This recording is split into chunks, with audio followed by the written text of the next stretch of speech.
भारत और इजरायल की दोस्ती एक बार फिर सुर्खियों में है। प्रधानमंत्री नरेंद्र मोदी का 2 दिवसीय इजरायल दौरा खत्म हो चुका है। इस दौरे में कई अहम मुलाकातें हुई, बड़े मुद्दों पर बातचीत हुई और रिश्तों को नई मजबूती देने की कोशिश की गई। पीएम मोदी ने होलोकॉस्ट स्मारक पर श्रद्धांजलि दी, इजरायल के राष्ट्रपति और प्रधानमंत्री से मुलाकात की और द्विपक्षीय संबंधों को आगे बढ़ाने की चर्चा की। आखिर इस दौरे से भारत को क्या मिला, किन मुद्दों पर सहमति बनी और इसका आने वाले समय पर क्या असर होगा। प्रधानमंत्री नरेंद्र मोदी का यह दौरा 2 दिनों का था और इस दौरान उन्होंने इजरायल के शीर्ष नेताओं से मुलाकात की। सबसे पहले पीएम मोदी ने होलोकॉस्ट मेमोरियल पहुंचकर उन लोगों को श्रद्धांजलि दी जो इतिहास की उस दर्दनाक घटना में मारे गए थे।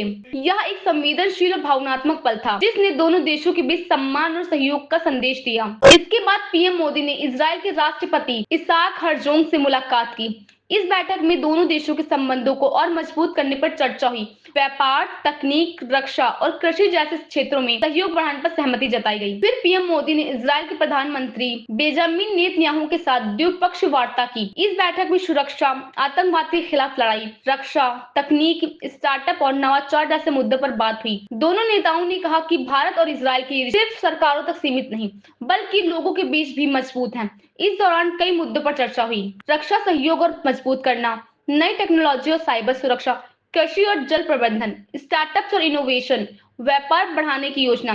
बैठक के बाद दोनों प्रधानमंत्रियों ने संयुक्त प्रेस कॉन्फ्रेंस की। पीएम मोदी ने कहा कि भारत और इजरायल की दोस्ती विश्वास पर आधारित है।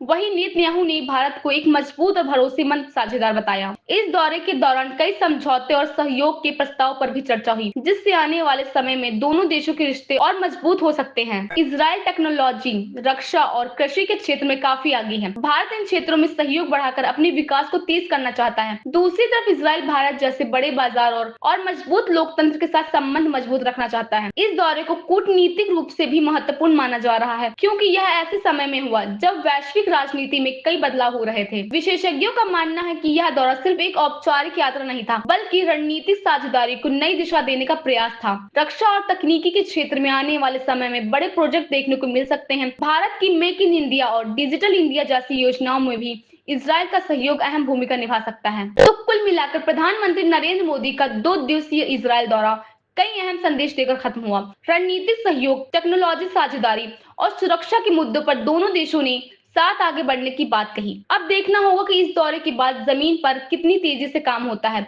और ये समझौते किस तरह भारत के विकास में योगदान देते हैं।